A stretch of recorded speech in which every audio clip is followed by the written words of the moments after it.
মাশাআল্লাহ, বারাকাল্লাহ। এই বৃদ্ধ সিংহের ঈমানকে আল্লাহ আরো মজবুত বানায় দেন।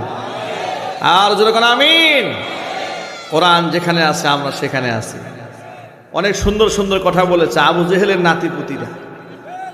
কি আছে না সমাজে? কথা বলেন, আছে না? ভণ্ড পীরের আস্থানা আছে না ভাই? আছে।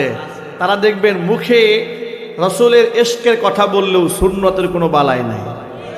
কোরআন হাদিস এমনকি ইসলামের আইন আলেম ওলামারা ফাঁসির মঞ্চে উঠলেও এদের মনে কোনো ব্যথা নাই, কোনো টু শব্দ নাই, কোনো প্রতিবাদ নাই। কথা বলতে হবে, ঠিক কিনা বলেন? বিগত জীবনে আমরা আলেম ওলামাদেরকে কারারুদ্ধ দেখেছি, জেল খাটতে দেখেছি, জরিমানা দিতে দেখেছি, ফাঁসির মঞ্চে উঠতে দেখেছি। আগামীর বাংলাদেশ আলেম ওলামাদের রক্তের বিনিময়ে কোরআনের বাংলাদেশ রচিত হবে ইনশাআল্লাহ। এবং সেই শহীদি কাফেলায় আপনারা সামিল হতে কি প্রস্তুত আছেন?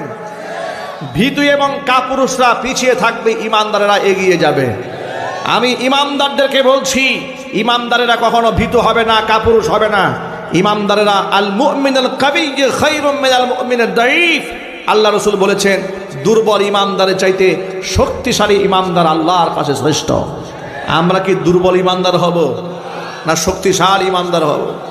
শক্তিশালী ইমানদারদের জীবনে ভয় আসতে পারে, হুমকি আসতে পারে, গুলি আসতে পারে, মিথ্যা মামলা আসতে পারে, জেল জরিমানা আসতে পারে।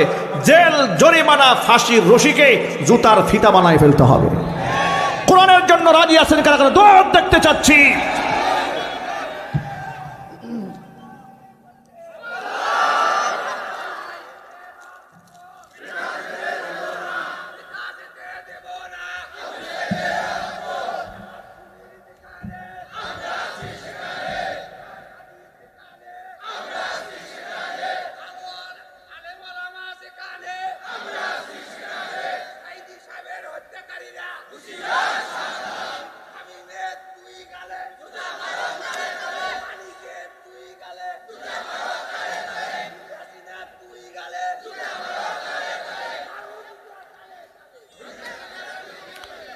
আজকে মাশাআল্লাহ অনেক ওয়াজ কিন্তু করে ফেলছে উনি এই ফাঁক দিয়ে, ঠিক না ভাই?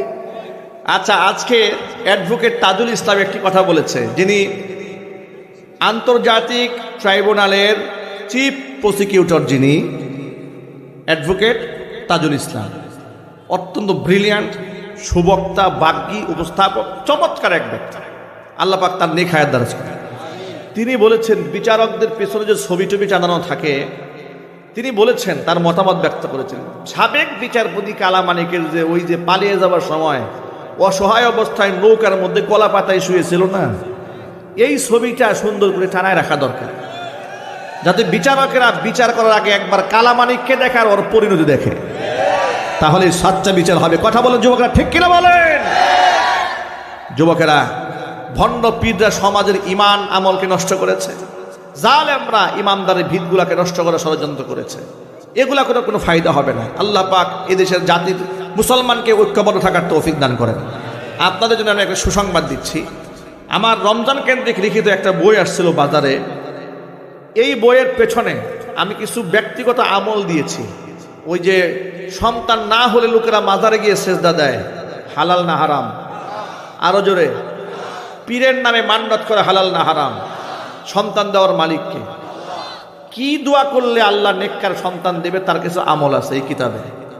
বাচ্চাদের মেধা শক্তি কম থাকে, কিছু আমল করলে আল্লাহ স্মৃতিশক্তি বাড়ায় দেন। কিছু আমল আছে আমল করলে স্বামী স্ত্রীর মহব্বত আল্লাহ বাড়ায় দেন।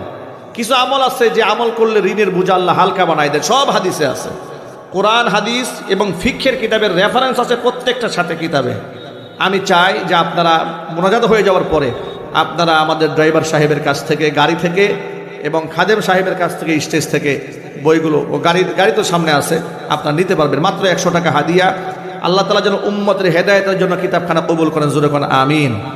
বিশেষ করে মা বোনদের ব্যক্তিগত কিছু মাসালা আছে রমজান মাসের, ওই পিরিয়ডের সময় কিভাবে রোজা রাখবে, কখন থেকে ভাঙবে, এই মাসালাগুলো আছে। নিজেরা কিনে আপনারা মা বোনদেরকে উপহার দিবেন। আল্লাহ তাআলা যেন কবুল করেন, জোরে কোন আল্লাহুম্মা আমিন। আজকে যে সমস্ত ভাইরা এই মাহফিল আয়োজন করেছেন, অন্তরস্থল থেকে তাদের জন্য দোয়া রইল, ভালোবাসা রইল। আল্লাহ পাক যেন প্রতি বছর আরও বিশাল বিশাল তাফসির আয়োজন করে এই মানুষদেরকে হকের কথা শোনাতে পারে সেই তৌফিক আল্লাহ পাক দান করেন। এক ভাই এখানে প্রশ্ন দিয়েছে, বিসমিল্লাহির রহমানির রহিম, আমরা কয়েকজন মহিলা একত্রিত হয়ে কালিমা পাঠ করি, অনেক জন বলে এটা চলবে না, এটা চলবে না, চলবে কি না, এটা চলবে কি না চলবে তার উত্তর চাই। মানে এই বিষয়টা কি বুঝিয়েছে তারা, আমরা কয়েকজন মহিলা একত্রিত হয়ে কালিমা পাঠ করি মানে কি, কি উচ্চ আওয়াজে? এখানে আমি বলি, কথা ক্লিয়ার করে দেই, মেয়েরা যেমন পর্দা, আর নিসা উ আওরাতুন কুল্লুহা, নারীরা প্রতিটা অংশেই পর্দা, তার কণ্ঠের আওয়াজও পর্দা। যদি পরপুরুষ আওয়াজ শুনতে পায় তাহলে হারাম হয়ে যাবে। কথা বলেন ঠিক কিনা বলেন? পরপুরুষ নারীদের আওয়াজ শুনতে পারবে না, জিকির আওয়াজও শুনতে পারবে না, গজলের আওয়াজও শুনতে পারবে না, কোরআন তেলাওয়াতের আওয়াজও পরপুরুষ শুনতে পারবে না। যদি আপনারা এমনি গোপনে করেন, আস্তে আওয়াজে করেন, এতে কোনো অসুবিধা নাই, কিন্তু মনে রাখবেন প্রকাশ্যে এগুলা করা যাবে না। আল্লাহ তাআলা জাহিরি আওয়াজে মেয়েদের জিকির করা যাবে না। আল্লাহ বুঝার তৌফিক দান করেন। সকলে জোর আওয়াজে করেন আল্লাহুম্মা আমিন। আপনাদের জন্য আরেকটা সুসংবাদ আছে ভাই, আপনাদের পার্শ্ববর্তী এলাকার নলডাঙ্গা জোর গাছের ভিটা নুরানি হাফিজিয়া মাদ্রাসার উদ্যোগে বিরাট তাফসীরুল কোরআন মাহফিল 31শে ডিসেম্বর নলডাঙ্গা জোর গাছের ভিটা সাদুল্লাপুর গাইবান্ধা, সেখানে আমি প্রধান বক্তার বক্তৃতা করবো ইনশাআল্লাহ। রাতের বেলায় মাহফিলটা হবে, এটা তো দিনে হয়েছে, 31শে ডিসেম্বর হবে রাতে, আমি প্রধান বক্তা হিসেবে উপস্থিত থাকবো। কয় তারিখে ভাই? 31শে ডিসেম্বর, মনে থাকবে তো ইনশাআল্লাহ? এখান থেকে কি অনেক দূর?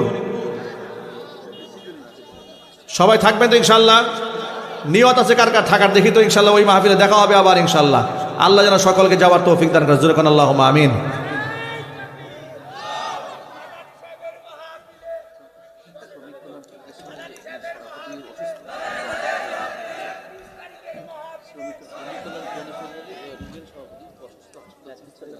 ঠিক আছে। আব্দুল জলিল মাস্টার সাহেব অসুস্থ, তার জন্য আমরা দোয়া করি। শ্রমিক কল্যাণ ফাউন্ডেশনের ফেডারেশন তিনি সভাপতি।